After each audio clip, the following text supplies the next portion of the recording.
你叫他不要上去，我们就上去。那怎么能行啊？那你拉还是不拉？不拉我们就走了，绝对给你差评，不可能。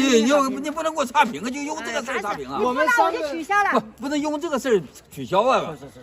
好商量，你知道吧？好商量，我跟你说了，我们赶时间，等了半天，你磨磨蹭蹭，你犹豫不定的，你到底拉谁嘛？那么难吗？我们双倍赔偿吧，先赔偿。怎么还要双倍赔偿呢？这越搞越严重了。不带我们的，把我们时间也浪费了，对不对？我跟你说了，我们要赶时间去坐车的，你倒好，把我们在这耽误，你看多长时间了？我们花多少钱？你双倍赔偿给我们，我们再打个车吧。我的订单已经取消了。再取消。我已经取消了，我还投诉你，我告诉你。不，你们要么就双倍，要么双倍赔偿，要么就跟你这个你用这点事你投诉我也不容易，你反正你就去拿他一个人吧，你去拿他。别他一个人吧，反正订单你们搁这等着，我把他送过去，没多远是吧？没多远，没多远，我先把他送过去。差评差评。走了，反正我不做了，你们要做你们自己。必须差评，我先送你走，咱不管他。这些人真是。